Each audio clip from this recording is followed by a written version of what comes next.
ನಮಸ್ಕಾರ, ಶುಭೋದಯ, ಶುಭ ಮುಂಜಾನೆ ಪ್ರೀತಿಯ ವಿದ್ಯಾರ್ಥಿಗಳಿಗೆ, ಶಾಲಾ ಶಿಕ್ಷಕರಿಗೆ ಹಾಗೂ ಶಾಲಾ ಸಿಬ್ಬಂದಿ ವರ್ಗದವರಿಗೆ. ನಿಮ್ಮೆಲ್ಲರಿಗೂ ಇವತ್ತಿನ ವಿದ್ಯಾಶಕ್ತಿಯ ವಿಜ್ಞಾನದ ತರಗತಿಗೆ ಆತ್ಮೀಯವಾದಂತಹ ಸ್ವಾಗತ ಕೋರ್ತಾ ಇರೋದು ನಾನು ನಿಮ್ಮ ವಿಜ್ಞಾನದ ಶಿಕ್ಷಕಿ ಅಶ್ಮಿತಾ ಮಲ್ನಾಡ್. ಪ್ರಿಯ ವಿದ್ಯಾರ್ಥಿಗಳೇ, ಇವತ್ತಿನ ತರಗತಿಯಲ್ಲಿ ನಾವು ವಿದ್ಯುತ್ ಶಕ್ತಿ ಈ ಒಂದು ಪಾಠದ ಕುರಿತು ಹೋದ್ ಕ್ಲಾಸ್ ನಲ್ಲಿ ಬಹಳಷ್ಟು ವಿಷಯಗಳನ್ನ ರೋಧ ಶಕ್ತಿ ಮತ್ತೆ ರೋಧಗಳ ಬಗ್ಗೆ ನಾವು ತಿಳ್ಕೊಂತಾ ಹೋಗಿದ್ವಿ. ರೋಧಶೀಲತೆಯ ಬಗ್ಗೆ ಸಹ ನಾವು ತಿಳ್ಕೊಂತಾ ಹೋಗಿದ್ವಿ. ಅದರ ಒಂದು ಮುಂದುವರೆದ ಅಧ್ಯಾಯವನ್ನ ನೋಡೋಣ. ಬಹಳ ಇಂಪಾರ್ಟೆಂಟ್ ಆಗಿರುವಂತಹ ವಿಷಯಗಳ ಡಿಸ್ಕಷನ್ ಕೂಡ ಇವತ್ತಿನ ಕ್ಲಾಸ್ ನಲ್ಲಿ ನಡೀತಾ ಹೋಗುತ್ತೆ.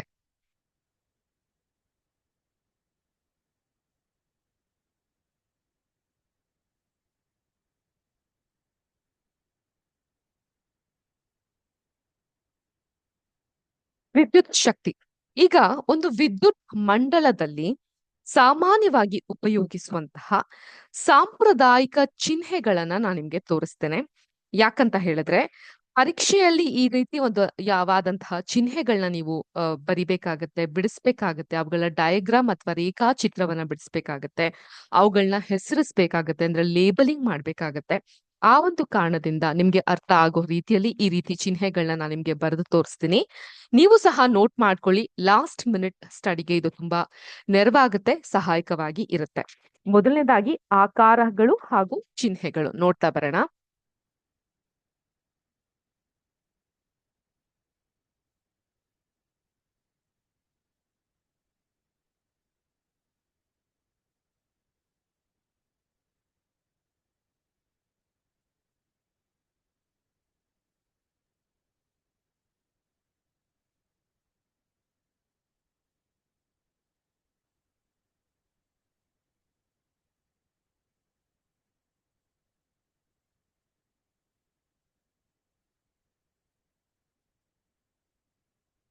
ಈ ಒಂದು ಚಿಹ್ನೆ ಯಾವ್ದನ್ನ ನಮ್ಗೆ ತಿಳಿಸ್ಕೊಡುತ್ತೆ?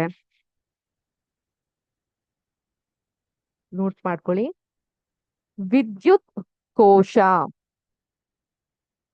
ಇದು ನಮ್ಗೆ ವಿದ್ಯುತ್ ಕೋಶ ಅಥವಾ ಸೆಲ್ ಅನ್ನ ತಿಳಿಸ್ಕೊಡುತ್ತೆ.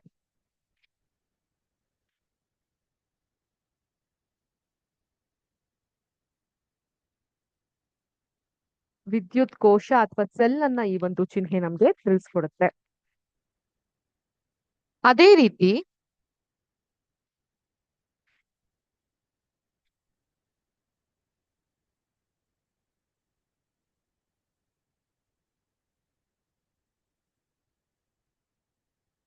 ಇಲ್ಲೊಂದು ಪ್ಯಾಟರ್ನ್ ಅನ್ನ ನೀವು ಕಾಣ್ತಾ ಹೋಗಬಹುದು. ಸೊ ಈ ತರದ್ರ ಮಧ್ಯದಲ್ಲಿ ಎರಡು ಪ್ಯಾಟರ್ನ್ ಅನ್ನ ಕಾಣ್ತಾ ಹೋಗಬಹುದು. ಇದನ್ನ ನಾವು ಶುಷ್ಕ ಕೋಶ ಅಥವಾ ವಿದ್ಯುತ್ ಕೋಶಗಳ ಸಂಯೋಜನೆ ಅಂತ ಕರಿತೀವಿ. ಇದನ್ನ ನಾವು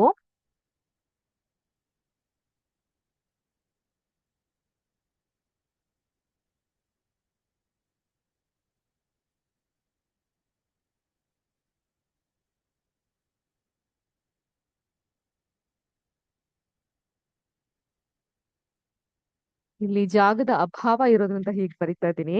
ಪರೀಕ್ಷೆಯಲ್ಲಿ ಈ ರೀತಿ ಬರೀಲಿಕ್ಕೆ ಹೋಗ್ಬೇಡಿ.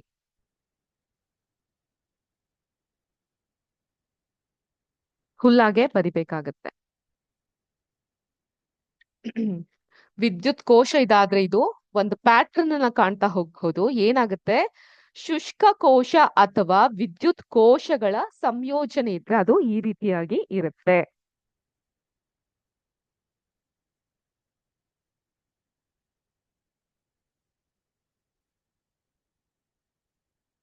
ಓಕೆ, ಈಗ ಮೂರನೇದು.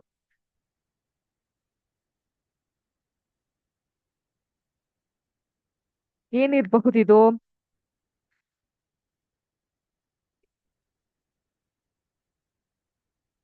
ಪ್ಲಗ್. ಪ್ಲಗ್ ಕೀ ಅಥವಾ ಸ್ವಿಚ್ ಏನಿದೆ ಅದ್ರ ಒಂದು ಚಿತ್ರ ಇದು. ಆದ್ರೆ ಇದು ತೆರೆದಿದೆ, ಓಪನ್ ಆಗಿದೆ ಇಲ್ಲಿ. ಅದೇ ನಾನು ಇದನ್ನ ಈ ರೀತಿಯಾಗಿ ಬರೆದು ಹಾಕಿದ್ರೆ ಇದು ಕೂಡ ಪ್ಲಗ್ ಕೀನೆ. ಪ್ಲಗ್ ಕೀ ಅಥವಾ ಸ್ವಿಚ್ ಆಗಿರುತ್ತೆ, ಆದ್ರೆ ಇದು ಮುಚ್ಚಿದ ಆಗಿರುತ್ತೆ, ಕ್ಲೋಸ್ಡ್ ಆಗಿರುತ್ತೆ. ಅರ್ಥ ಆಯ್ತಾ? ಇದು ಕ್ಲೋಸ್ಡ್ ಆಗಿರುತ್ತೆ. ಓಕೆ, ಈಗ ಈ 4ನ್ನ ನೀವು ಬರ್ಕೊಂಡಿದ್ದೀರಾ, ಈ 4 ಪಾಯಿಂಟ್ಸ್ ನ ಬರ್ಕೊಂಡಿದ್ದೀರಾ. ಏನೇನದು? ವಿದ್ಯುತ್ ಕೋಶ ಈ ರೀತಿಯಾಗಿರುತ್ತೆ. ನೆಕ್ಸ್ಟ್, ವಿದ್ಯುತ್ ಕೋಶ ಅಥವಾ ಶುಷ್ಕ ಕೋಶಗಳ ಸಂಯೋಜನೆ ಈ ರೀತಿಯಾಗಿ ಇರುತ್ತೆ. ಇದು ಪ್ಲಗ್ ಕೀ ಸ್ವಿಚ್ ಓಪನ್ ಆಗಿರೋದು, ಇದು ಪ್ಲಗ್ ಕೀ ಸ್ವಿಚ್ ಕ್ಲೋಸ್ ಆಗಿರೋದು. ಡಾಟ್ ಇದ್ರೆ ಕ್ಲೋಸ್ ಆಗಿದೆ ಅಂತ ಅರ್ಥ. ನೀವು 4ನ್ನ ಬರ್ತಿಟ್ಕೊಂಡಿದ್ದೀರಾ, ಅಳಿಸಬಹುದಾ ಅಥವಾ 1 ನಿಮಿಷ ಸಮಯಾವಕಾಶ ಬೇಕಾ ನೋಡ್ತಾ ಇರಿ. ಪ್ಲೀಸ್ ನೋಟ್ ಡೌನ್, ಇವುಗಳನ್ನ ನೋಟ್ ಮಾಡ್ಕೊಳ್ಳಿ.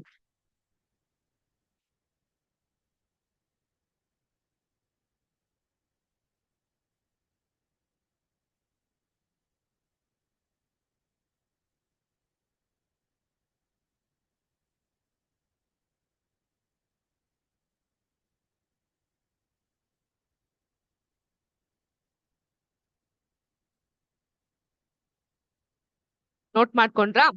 ಅಳಿಸಬಹುದಾ?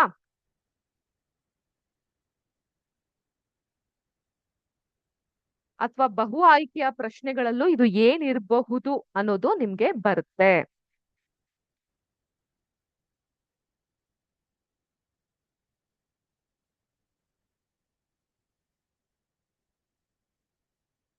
ಈಗ ನೆಕ್ಸ್ಟ್ ಇದನ್ನ ನೋಡಿ, ಏನಿರಬಹುದು ಇದು? ಉಲ್ಟಾ ಟಿ ಆಕಾರದಲ್ಲಿ ಇದೆ. ಇದನ್ನ ನಾವು ತಂತಿಯ ಕೀಳುಗಳು ಅಂತ ಹೇಳ್ತೀವಿ. ತಂತಿಯ ಕೀಳುಗಳು ಇದು.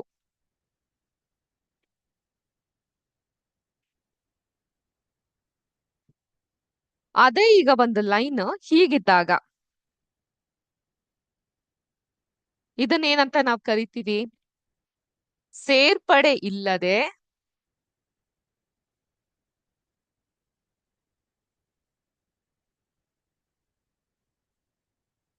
ಸೇರ್ಪಡೆ ಇಲ್ಲದೆ ದಾಟಿದ ತಂತಿ.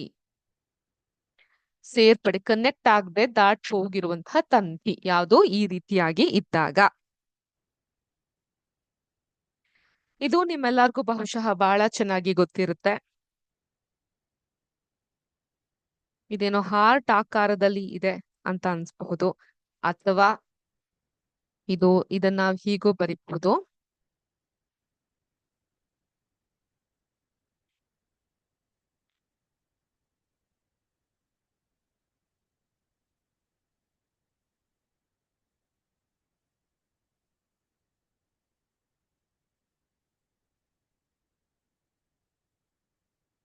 ಏನಿರ್ಬಹುದು ಇದು?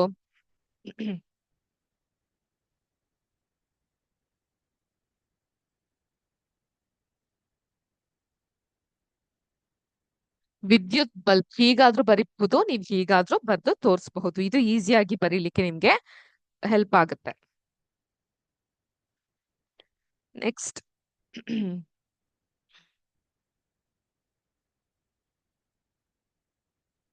ಇದನ್ನ ನಾವು ಏನಂತ ಕರಿತೀವಿ?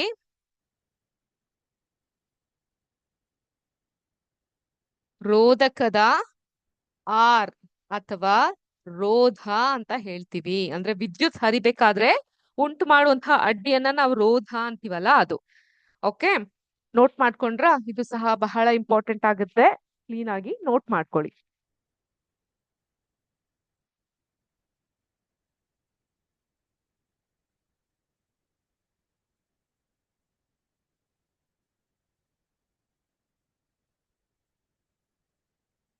ಡನ್? ನೋಟ್ ಮಾಡ್ಕೊಂಡ್ರ? ಅಳಿಸಬಹುದಾ? ನೋಟ್ ಮಾಡ್ಕೊಳ್ಳಿ ಕ್ವಿಕ್ ಆಗಿ.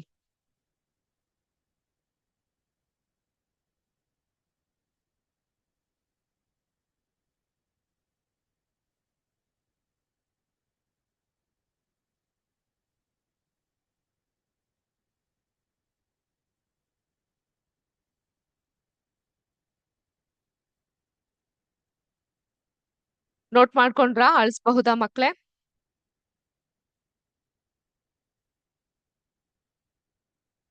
ಓಕೆ.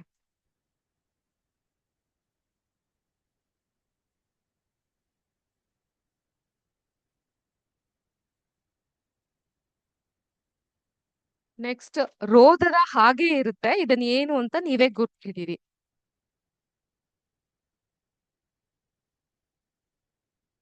ಅಥವಾ ಇದನ್ನ ಹೀಗೂ ಕೂಡ ಬರಿಬಹುದು.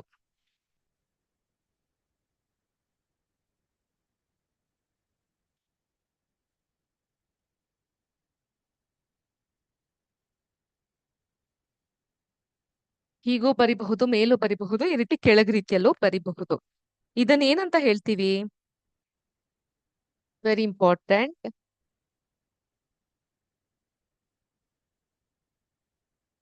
ಪರಿವರ್ತಿತದ ರೋಧ, ಪರಿವರ್ತಿತದ ರೋಧ ಅಥವಾ ರಿಯೋ ಸ್ಪಾಟ್ ಅಂತ ಸಹ ಕರಿತೀವಿ.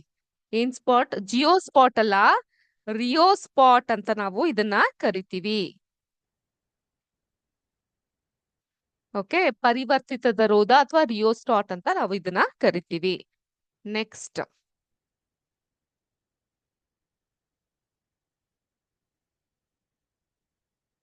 ಏನಿದು? ಎಷ್ಟೊಂದ್ಸಲ ಹೇಳ್ತಿರ್ತೀವಿ. ಅಂದ್ರೆ ಆಮೀಟರ್. ಏನಿದು? ಆಮೀಟರ್. ಅದೇ ತರ ಇದನ್ ಬರ್ದಂಗೆ ನಾನು ಇದನ್ ಬರ್ದ್ರೆ ಏನಿದು? ವೋಲ್ಟಾಮೀಟರ್.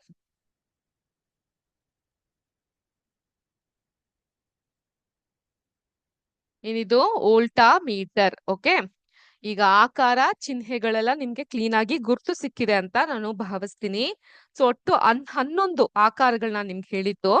ವಿದ್ಯುತ್ ಕೋಶ, ಶುಷ್ಕ ಕೋಶ ಅಥವಾ ವಿದ್ಯುತ್ ಕೋಶಗಳ ಸಂಯೋಜನೆ, ಪ್ಲಗ್ ಓಪನ್ ಆಗಿದ್ದ ಹಾಗೆ ಹೇಗಿರುತ್ತೆ, ಕ್ಲೋಸ್ ಆಗಿದ್ದಾಗ ಹಾಗೆ ಹೇಗಿರುತ್ತೆ, ತಂತಿಯ ಕೀಳು, ಸೇರ್ಪಡೆ ಇಲ್ಲದ ದಾಟಿದ ತಂತಿ, ವಿದ್ಯುತ್ನ ಬಲ್ಬ್, ರೋಧಕದ ರೋಧ, ಇಲ್ಲಿ ಬರ್ದಿರುವಂತಹ ಪರಿವರ್ತಿತ ರೋಧ ಅಥವಾ ರಿಯೋಸ್ಪಾಟ್, ಆಮೀಟರ್, ವೋಲ್ಟಾಮೀಟರ್, ಇವೆಲ್ಲವೂ ಕೂಡ ವಿದ್ಯುತ್ ಮಂಡಲದಲ್ಲಿ ಸಾಮಾನ್ಯವಾಗಿ ಉಪಯೋಗಿಸುವಂತಹ ಸಾಂಪ್ರದಾಯಿಕ ಚಿಹ್ನೆಗಳು. The symbols that we use in electric circuit. ಗೊತ್ತಾಯ್ತಾ? ಸೊ ನೋಟ್ ಮಾಡ್ಕೊಂಡ್ರಾ? ಈಗ ನೆಕ್ಸ್ಟ್ ಕೆಲವೊಂದಿಷ್ಟು ಪ್ರಮಾಣಗಳು ಮತ್ತು ಅದರ ಏಕಮಾನಗಳ ಬಗ್ಗೆ ನಾವು ತಿಳ್ಕೊಂತಾ ಹೋಗೋಣ. ಇದು ನೋಟ್ ಮಾಡ್ಕೊಂಡ್ರಲ್ವಾ? ಅಳಿಸಬಹುದಲ್ವಾ?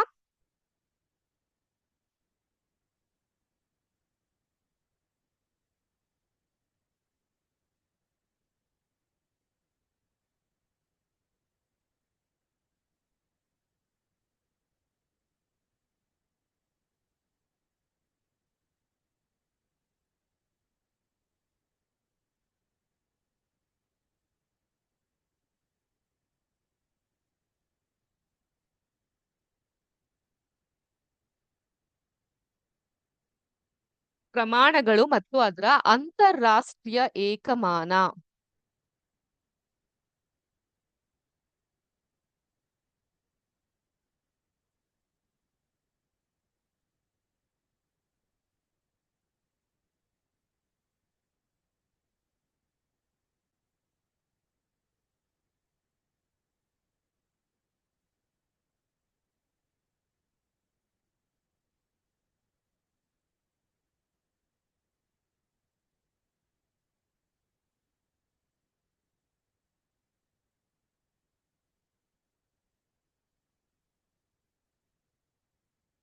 ವಿದ್ಯುತ್ ಆವೇಶ, ಇದರ ಒಂದು ಅಂತಾರಾಷ್ಟ್ರೀಯ ಏಕಮಾನ ಏನು? ಸಿಂಬಲ್ ಏನ್ ಕೊಡ್ತೀವಿ ನಾವು ಇದಕ್ಕೆ?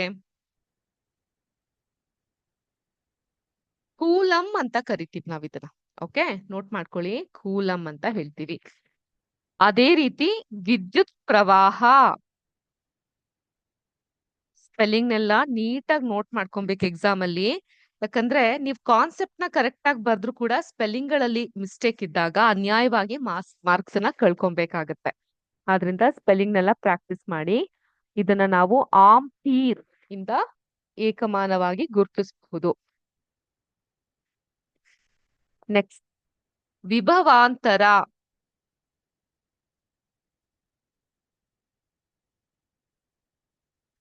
ವಿಭವಾಂತರ ಇದನ್ನ ಏನ್ರಲ್ಲಿ ಹೇಳ್ತೀವಿ? ವೋಲ್ಟಾ. ವೋಲ್ಟಾ ಅಥವಾ ವೋಲ್ಟ್ ಅಂತ ಸಹ ನಾವು ಕರಿಬಹುದು. ವೋಲ್ಟ್. ರೋಧ, ಹೋದ್ ಕ್ಲಾಸ್ ನಲ್ಲಿ ಸುಮಾರಷ್ಟು ಮಾತಾಡಿದ್ವಿ. ರೋಧ. ಹ್ಮ್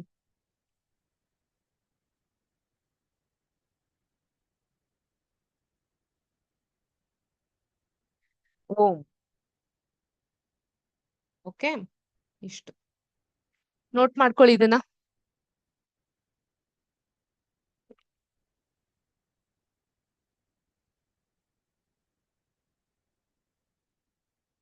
ನೋಟ್ ಮಾಡ್ಕೊಂಡ್ರಾ? ವಿದ್ಯುತ್ ಆವೇಶ ಕೂಲಂ, ವಿದ್ಯುತ್ ಪ್ರವಾಹ ಆಂಪೀರ್, ವಿಭಾವಾಂತರ ವೋಲ್ಟ್, ರೋಧ ಓಂ. ಈಗ ನೆಕ್ಸ್ಟ್ ಇನ್ನೊಂದು 3 ಇದೆ, ನೋಟ್ ಮಾಡ್ಕೊಳ್ಳೋಣ. ಅದನ್ನು ಇದನ್ನ ನೋಟ್ ಮಾಡ್ಕೊಂಡಿದ್ರ ಅಂತ ಭಾವಿಸ್ತೀನಿ.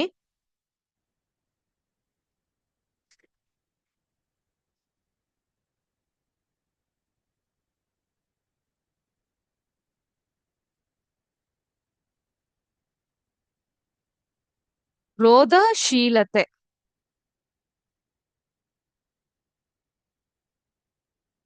ರೋಧಶೀಲತೆ ಇದನ್ನ ರೋಧವನ್ನ ಓಂ ಅಂದ್ರೆ ರೋಧಶೀಲತೆಯನ್ನ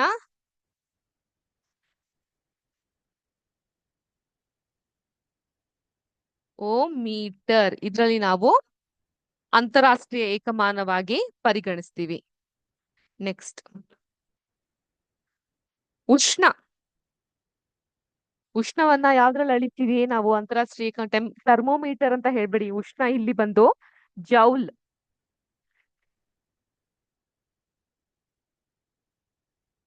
ಜೌಲ್. ನೆಕ್ಸ್ಟ್ ವಿದ್ಯುತ್ ಸಾಮರ್ಥ್ಯ. ವಿದ್ಯುತ್ ಸಾಮರ್ಥ್ಯ ಇದನ್ನ ನಾವು ವ್ಯಾಟ್ ಈ ಒಂದು ಪರಿಮಾಣದಲ್ಲಿ ನೋಡ್ತಾ ಹೋಗ್ತೀವಿ. ಓಕೆ, ರೋಧಶೀಲತೆಯನ್ನ ಓಮೀಟರ್, ಉಷ್ಣವನ್ನ ಜೌಲ್, ವಿದ್ಯುತ್ ಸಾಮರ್ಥ್ಯವನ್ನ ವ್ಯಾಟ್ ಮೂಲಕ ನಾವು ನೋಡ್ತಾ ಹೋಗ್ತೀವಿ. ಸೊ ಇದಿಷ್ಟು ಪ್ರಮಾಣಗಳು ಮತ್ತು ಅದರ ಏಕಮಾನ ನಾವ್ ಏನೇನ್ ನೋಡ್ತೀವಿ ಅನ್ನೋದ್ರ ಬಗ್ಗೆ ನಾವು ತಿಳ್ಕೊಂತಾ ಹೋದ್ವಿ. ಈಗ ಬ್ಯಾಕ್ ಟು ಅವರ್ ಕ್ಲಾಸ್.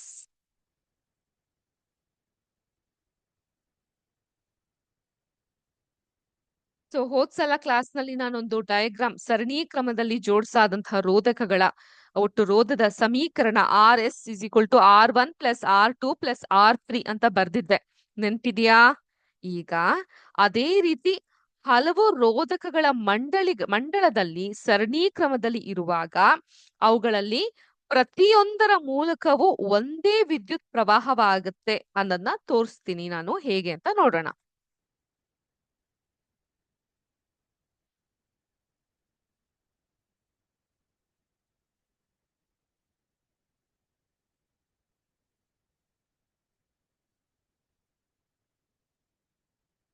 ಈಗ ಈ ಒಂದು ಡಯಾಗ್ರಾಮ್ಸ್ ಗಳನ್ನ ನೋಡಿ.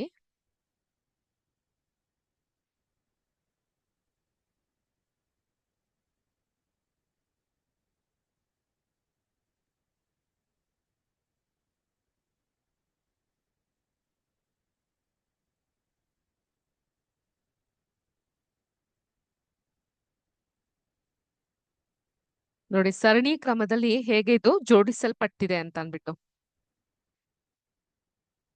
ಓಪನ್ ಆಗಿದೆ, ಕ್ಲೋಸ್ ಆಗಿದೆ ಸ್ವಿಚ್? ಕ್ಲೋಸ್ ಆಗಿದೆ ಅಲ್ವಾ? ಹೆಲ್ಪ್ಫುಲ್ ಆಯ್ತಲ್ಲ ಮೇಡಮ್ ಇವತ್ತು ಬರ್ದು ತೋರಿಸಿದ್ ನಿಮ್ಗೆ. ಇಲ್ಲಿ 1 ಓಂ ಚಿಹ್ನೆ ಇದೆ, 2 ಓಂ ಚಿಹ್ನೆ ಇದೆ, 3 ಓಂ ಚಿಹ್ನೆ ಇದೆ. ಈ ರೀತಿಯಾಗಿ ಇದೆ. ಓಕೆ, ಇದು 6 ವೋಲ್ಟ್ ಆಯ್ತಾ? ಸೊ ಇದೇ ತರ ಇನ್ನೊಂದು ಡಯಾಗ್ರಾಮ್ ಇರುತ್ತೆ. ಆ ಮೀಟರ್ ಇಲ್ಲಿ ಫಿಕ್ಸ್ ಆಗಿರುತ್ತೆ.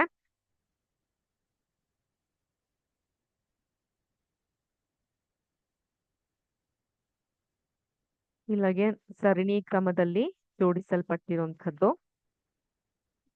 ನೀವು ನೋಡಬಹುದು. ಸ್ವಿಚ್ ಇಲ್ಲಿ ಕ್ಲೋಸ್ ಆಗಿದೆ. ಇದು ಸಹ 6 ವೋಲ್ಟ್. ಇಲ್ಲಿ ಪ್ಲಸ್ ಸೈನು, ಇಲ್ಲಿ ಮೈನಸ್ ಸೈನ್ ಅನ್ನ ನೀವು ಕಾಣಬಹುದು. ಇಲ್ಲೂ ಕೂಡ 1 ಓಂ, 2 ಓಂ, 3 ಓಂ ಅನ್ನ ನೀವು ನೋಡಬಹುದು. ಕೊನೆಯದಾಗಿ ಇನ್ನೊಂದು ಡಯಾಗ್ರಾಮ್.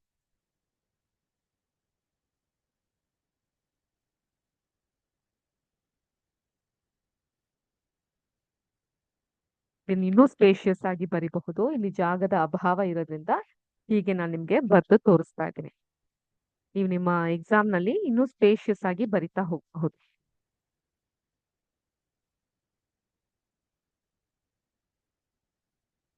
ಎಷ್ಟು ವಾಟ್? 6 ವಾಟ್. ಸ್ವಿಚ್ ಕ್ಲೋಸ್ ಆಗಿರುತ್ತೆ ಇಲ್ಲಿ. ಇಲ್ಲಿ 1 ಓಮ್, 2 ಓಮ್ ಹಾಗೂ 3 ಓಮ್ ಈ ರೀತಿಯಾಗಿ ಇರುತ್ತೆ. ಈಗ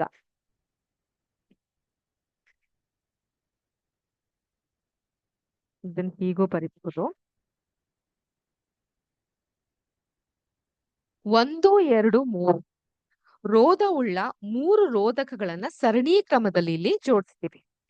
ಈ ವ್ಯವಸ್ಥೆಯಲ್ಲಿ 6 ವೋಲ್ಟ್ ನ ಒಂದು ಬ್ಯಾಟರಿ, ಒಂದು ಆಮೀಟರ್, ನೋಡಿ ಒಂದು ಬ್ಯಾಟರಿ, ಒಂದು ಆಮೀಟರ್, ಒಂದು ಪ್ಲಗ್ ಕೀಗಳೊಂದಿಗೆ ಸರಣಿಯಲ್ಲಿ ಜೋಡಿಸಿದೀವಿ. ಈಗ ಮಂಡಲವನ್ನ ಪೂರ್ತಿಗೊಳಿಸಿ ಆಮೀಟರ್ ತೋರುವ ಅಳತೆ ವಿದ್ಯುತ್ ಪ್ರವಾಹವನ್ನ ಗುರ್ತಿಟ್ಕೊಬೇಕಾಗತ್ತೆ. ಈಗ ಆಮೀಟರ್ ಅನ್ನ ಮಂಡಲದ ಬೇರೆ ಬೇರೆ ಜಾಗದಲ್ಲಿ ಜೋಡಿಸಿ ವಿದ್ಯುತ್ ಪ್ರವಾಹ ಎಷ್ಟಿರುತ್ತೆ ಅನ್ನೋದನ್ನ ಗುರ್ತು ಇಟ್ಕೊಳ್ಳಿ. ಪ್ರತಿ ಸಂದರ್ಭದಲ್ಲೂ ಕೂಡ ವಿದ್ಯುತ್ ಪ್ರವಾಹ ಒಂದೇ ಆಗಿರೋದು ಕಂಡು ಬರುತ್ತೆ. ಅರ್ಥ ಆಯ್ತಾ? ಆ ಮೀಟರ್ನ ಇಲ್ಲಿಟ್ರು ಕೂಡ ಒಂದೇ, ಇಲ್ಲಿಟ್ರು ಕೂಡ ಒಂದೇ, ಇಲ್ಲಿಟ್ರು ಕೂಡ ಒಂದೇ. ಸೊ ನೀವೆಲ್ಲಿಟ್ರು ಕೂಡ ವಿದ್ಯುತ್ ಪ್ರವಾಹ ಒಂದೇ ಆಗಿರೋದು ನಮ್ಗೆ ಗೊತ್ತಾಗುತ್ತೆ.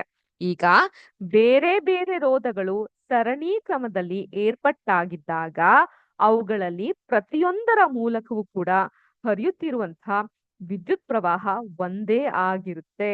ಈ ಒಂದು ಪಾಯಿಂಟ್ ಅನ್ನ ದಯವಿಟ್ಟು ನೋಟ್ ಮಾಡ್ಕೊಳ್ಳಿ, ವೆರಿ ಇಂಪಾರ್ಟೆಂಟ್.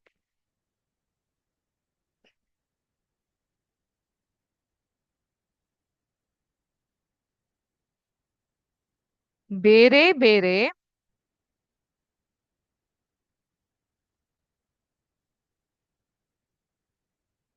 ರೋಧಗಳು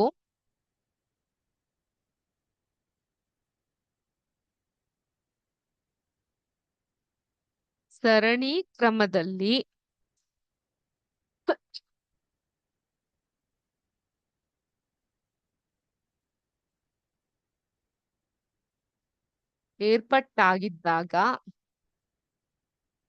ಏರ್ಪಟ್ಟಾಗಿದ್ದಾಗ ಅವುಗಳಲ್ಲಿ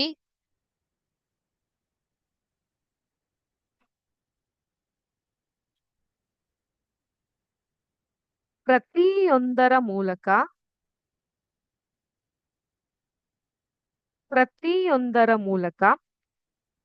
ಪ್ರತಿಯೊಂದರ ಮೂಲಕವೂ ಹರಿಯುತ್ತಿರುವ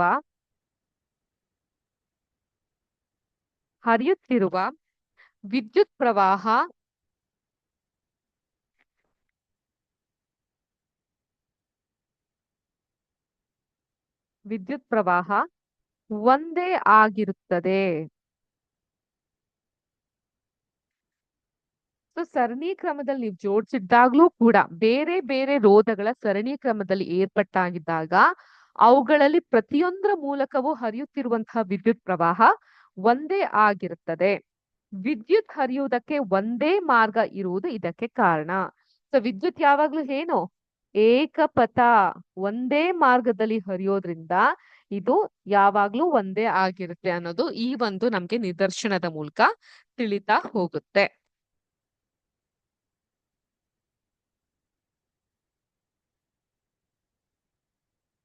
ನೋಟ್ ಮಾಡ್ಕೊಂಡ್ರಾ ಇದನ್ನ?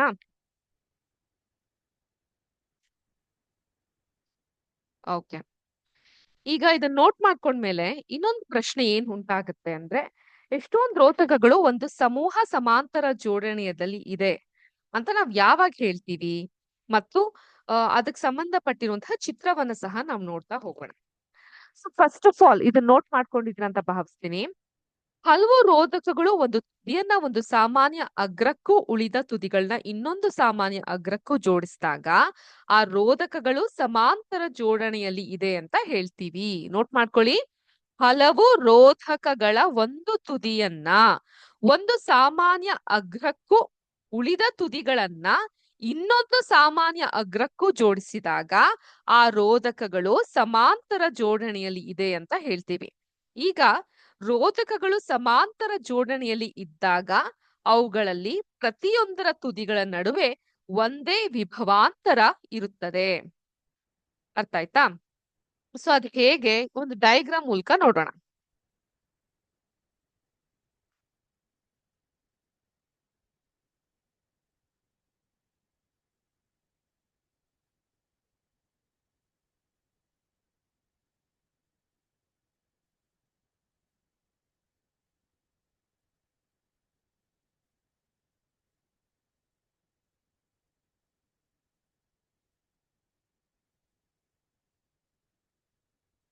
ತುದಿಯನ್ನ ಎ ಮತ್ತೆ ಬಿ ಅಂತ ನಾವು ನಮೂದಿಸ್ಕೊಳ್ಳೋಣ. ಸೊ ಏನಾಗುತ್ತೆ, ಇಲ್ಲಿ ರೋಧಕದ ತುದಿ ಒಂದು ಎ ಮತ್ತೆ ಎ ಬಿಗೆ ಒಂದು ರೋಧಕ ಅನ್ನೋದು ಇರುತ್ತೆ. ಇನ್ ಮಿಕ್ಕಿದ ಏನಾಗುತ್ತೆ, ಹೀಗ್ ಕನೆಕ್ಟ್ ಆಗಿ ಇರುತ್ತೆ.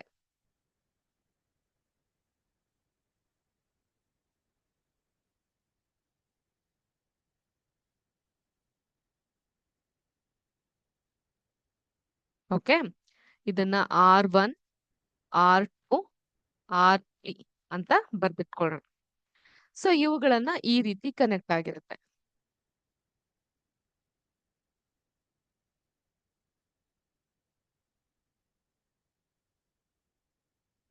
ಈ ರೀತಿಯಾಗಿ ಕನೆಕ್ಟ್ ಆಗಿರುತ್ತೆ. ಸೊ ಇಲ್ಲಿ R1 R2 R3 ರೋಧಕಗಳು ಸಮಾಂತರ ಜೋಡಣೆಯಲ್ಲಿ ಏರ್ಪಾಡಾಗಿರೋದನ್ನ ಈ ಒಂದು ಚಿತ್ರದಲ್ಲಿ ನಾವು ನೋಡ್ತಾ ಹೋಗಬಹುದು. ಕ್ಲಿಯರ್? ಈಗ R1 R2 ಮತ್ತು R3 ರೋಧಕಗಳನ್ನ ಸಮಾಂತರವಾಗಿ ಆಮೀಟರ್ ಮತ್ತು ವೋಲ್ಟಾಮೀಟರ್ ಗಳನ್ನ ಒಳಗೊಂಡುವಂತೆ ಸಂಪರ್ಕಿಸುವಂತಹ ವಿದ್ಯುತ್ ಮಂಡಲದ ಚಿತ್ರವೊಂದನ್ನ ನೋಡ್ತಾ ಹೋಗೋಣ. ಸೊ ಸೇಮ್ ಇದೆ ಆಲ್ರೆಡಿ ಇದು ಇಲ್ಲಿ ನಮ್ಗೆ. ಸೊ ಆದ್ರೆ ಏನಾಗುತ್ತೆ, ಈ ಭಾಗ ಏನಿದೆ ಅಲ್ಲಿ ನಾನೊಂದು ಬ್ಯಾಟ್ರಿಯನ್ನ ಕನೆಕ್ಟ್ ಮಾಡ್ತೀನಿ ಹೀಗೆ.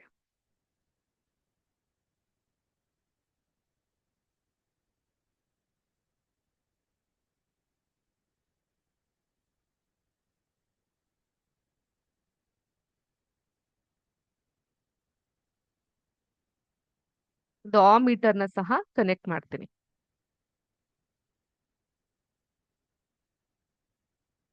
ಹೈ ಇರುತ್ತೆ ಇಲ್ಲೊಂದು. ಇದು ಹೆಂಗೆ ಪ್ರವಹಿಸದ್ ವಿದ್ಯುತ್ ಯಾವಾಗ್ಲೂ ಹಿಂಗ್ ಬಂದ್ ಹಿಂಗ್ ಹೋಗುತ್ತಲ್ಲ, ಒಂದೇ ಪಥದಲ್ಲಿ ಚಲಿಸುತ್ತೆ. ಇಲ್ಲೊಂದು ಓಕೆ, ಇಲ್ಲೂ ಪ್ಲಸ್ ಮತ್ತೆ ಮೈನಸ್ ಕೊಟ್ಟಿದ್ದೀನಿ.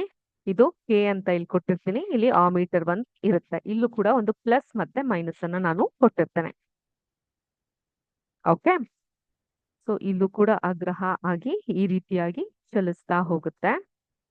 ಸೊ ಇಲ್ಲೂ ಕೂಡ ಈ ತರವಾದಂತಹ ಮೂವ್ಮೆಂಟ್ ಆಗ್ತಾ ಇರೋದನ್ನ ತೋರ್ಸಕ್ಕೆ ಆರೋ ಮಾರ್ಕ್ ಗಳನ್ನ ನೀವು ಹಾಕ್ತಾ ಹೋಗಬಹುದು. ಈ ರೀತಿ ಸೊ ಈ ತರವಾದಂತಹ ಡಯಾಗ್ರಾಮ್ ಗಳನ್ನ ಹಾಕಬಹುದು. ನೋಟ್ ಮಾಡ್ಕೊಳ್ಳಿ ಡಯಾಗ್ರಾಮ್ ನೀವು ಸಹ.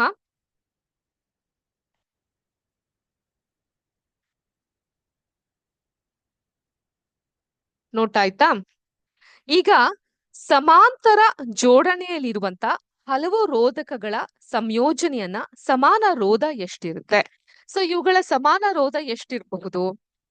ಸೊ ಇವಾಗ ನೋಡಿ, ಸಮಾಂತರ ಜೋಡಣೆಯಲ್ಲಿ ಇರುವಂತ ಹಲವು ರೋಧಕಗಳ ಸಮೂಹದ ಸಮಾನ ರೋಧ ವ್ಯತ್ಕೃಮವು ಆ ಎಲ್ಲಾ ರೋಧಗಳ ವೈಯಕ್ತಿಕ ರೋಧದ ವ್ಯತ್ಕೃಮಗಳ ಮೊತ್ತಕ್ಕೆ ಸಮನಾಗಿರುತ್ತೆ. ಅಂದ್ರೆ ಯಾವ ರೀತಿ? R1 R2 R3 ಎಲ್ಲಿವರೆಗೂ? RN ವರ್ಗೂ ಈ ರೀತಿಯಾಗಿ ಇರುತ್ತೆ. ಆಯ್ತಾ? ಇವಾಗ ಇದನ್ನ ಸಮಾಂತರದಲ್ಲಿ ನಾವು ಜೋಡಿಸಿದಾಗ ಅದ್ ಏನಾಗುತ್ತೆ? 1 divided by R is equal to 1 divided by R1 plus 1 divided by R2 plus 1 divided by R3 ಈ ರೀತಿಯಾಗಿ 1 ಡಿವೈಡೆಡ್ ಬೈ RN ಈ ವರ್ಗೂ ಕೂಡ ಅದು ಇದೇ ರೀತಿಯಾಗಿ ಹೋಗ್ತಾ ಹೋಗುತ್ತೆ. ಈಗ ಇನ್ನೊಂದು ಪ್ರಶ್ನೆ ನಿಮ್ಮಲ್ಲಿ ಮೂಡಬಹುದು. ವೋಲ್ಟಾಮೀಟರ್ ನ ಮಂಡಲದಲ್ಲಿ ರೋಧಕ್ಕೆ ಸಮಾಂತರವಾಗಿ ನಾವ್ ಯಾಕೆ ಜೋಡಿಸಿರ್ತೀವಿ ಅನ್ನೋದನ್ನ. ಈಗ ಮಂಡಲದಲ್ಲಿ ರೋಧದ ತುದಿಗಳ ನಡುವೆ ಇರುವ ವಿಭಾವಾಂತರವನ್ನ ವೋಲ್ಟಾಮೀಟರ್ ಅಳಿಯುತ್ತೆ ಅನ್ನೋದು ನಮ್ಗೆ ಗೊತ್ತು ಅಲ್ವಾ? ಮಂಡಲದಲ್ಲಿ ವೋಲ್ಟಾಮೀಟರ್ ಅನ್ನ ರೋಧಕ್ಕೆ ಸಮಾಂತರವಾಗಿ ಜೋಡಿಸಿರುವಾಗ ಮಾತ್ರ ರೋಧದ ತುದಿಗಳ ನಡುವಿನ ವಿಭಾವಾಂತರವು ವೋಲ್ಟಾಮೀಟರ್ ನ ತಿರುಪು ನಡುವಿನ ವಿಭಾವಾಂತರಕ್ಕೆ ಸಮಾನವಾಗಿರುತ್ತೆ. ಐ ರಿಪೀಟ್, ಮಂಡಲದಲ್ಲಿ ವೋಲ್ಟಾಮೀಟರ್ ನ ರೋಧದ ಸಮಾಂತರವಾಗಿ ಜೋಡಿಸಿದಾಗ ಮಾತ್ರ ರೋಧಗಳ ತುದಿಗಳಲ್ಲಿ ನಡುವಿನ ವಿಭಾವಾಂತರ ವೋಲ್ಟಾಮೀಟರ್ ನ ತಿರುಪುಗಳ ನಡುವಿನ ವಿಭಾವಾಂತರಕ್ಕೆ ಸಮಾನವಾಗಿರುತ್ತೆ. ಆದ್ರಿಂದ ಮಂಡಲದಲ್ಲಿ ರೋಧದ ತುದಿಗಳ ನಡುವೆ ವೋಲ್ಟಾಮೀಟರ್ ನ ಸಮಾಂತರವಾಗಿ ನಾವು ಜೋಡಿಸಿ ಇರಬೇಕಾಗತ್ತೆ. ಅರ್ಥ ಆಯ್ತಾ? ಸೊ ಈ ಒಂದು ಕಾನ್ಸೆಪ್ಟ್ ನ ಬಿಟ್ ಬೈ ಬಿಟ್ ಆಗಿ ನೀವು ಅರ್ಥೈಸ್ಕೊಂಡ್ರೆ ಮಾತ್ರ ಅದು ನಿಮ್ಗೆ ಈಸಿಯಾಗಿ ಗೊತ್ತಾಗ್ಲಿಕ್ಕೆ ಸಾಧ್ಯ ಆಗೋದು. ಸೊ ಇದಾಗಿತ್ತು ಇವತ್ತಿನ ವಿಜ್ಞಾನದ ತರಗತಿ. ಇಂಟ್ರೆಸ್ಟಿಂಗ್ ಆಗಿತ್ತು, ಅರ್ಥ ಆಯ್ತು, ಹೆಲ್ಪ್ಫುಲ್ ಆಯ್ತು ಅಂತ ಭಾವಿಸ್ತಾ ಇಲ್ಲಿಗೆ ಇವತ್ತಿನ ಕ್ಲಾಸ್ನ ಮುಗಿಸ್ತಾ ಇದ್ದೀನಿ. ಎಲ್ಲರಿಗೂ ಶುಭ ದಿನ. ಜೈ ಹಿಂದ್, ಜೈ ಕರ್ನಾಟಕ ಮಾತೆ, ಜೈ ವಿದ್ಯಾಶಕ್ತಿ. ನಮಸ್ಕಾರ.